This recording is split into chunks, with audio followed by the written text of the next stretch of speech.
নিঝুম রাতে টরন্টোর এক নির্জন চার্চে কি তবে সত্যি বেজেছিল শাহরুখ প্রিয়াঙ্কার বিয়ের গোপন সানাই?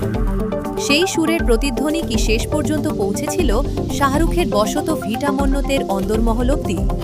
প্রায় এক যুগ ধরে বলিপাড়ার আকাশে বাতাসে ঘুরে বেড়ানো এই অমীমাংসিত প্রশ্নটি যেন নতুন করে নাড়া দিচ্ছে নেট দুনিয়াকে।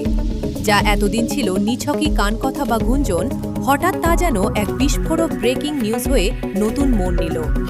2011 থেকে 12 সালে ডন 2 সিনেমার শুটিংয়ের সময় থেকেই শাহরুখ খান আর প্রিয়াঙ্কা চোপড়ারও অফ স্ক্রিন রসায়ন নিয়ে চর্চা শুরু হয়। তবে সম্প্রতি ভাইরাল হওয়া খবরগুলোর দাবি আরও রোমাঞ্চকর। শোনা যাচ্ছে 2013 সালে নাকি কানাডায় গোপনে মালা বদল করেছিলেন এই জুটি। রহস্যময় এই দাবির পেছনে যুক্তি হিসেবে দেখানো হচ্ছে প্রিয়াঙ্কার অসুস্থ বাবার শেষ ইচ্ছার কথা।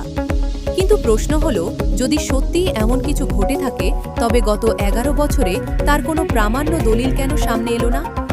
মিডিয়া পাড়ায় জোর গুঞ্জন, একসঙ্গে কাজ করার আগেই শাহরুখের প্রতি আলাদা টান ছিল প্রিয়াঙ্কার।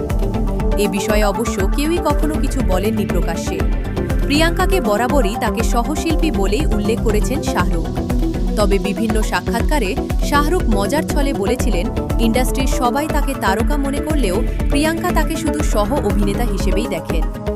আশ্চর্যের বিষয় হলো, এই তথাকথিত গোপন বিয়ে নিয়ে যখন নেট দুনিয়া তোলপাড়, তখন প্রিয়াঙ্কা চোপড়া সুদূর মার্কিন মুলুকে নিক জোনাসের সাথে সুখে ঘরকন্না করছেন। তবুও পুরনো এই গুঞ্জনকে নতুন করে সামনে আনা যেন সেই মরা গাছে জল দেওয়ার মতোই এক অদ্ভুত চেষ্টা। নিন্দুকেরা বলছেন, ভিউ আর ক্লিকের দুনিয়ায় শাহরুখ প্রিয়াঙ্কার ট্যাগলাইনের চেয়ে বড় ক্লিকবেট আর কী বা হতে পারে।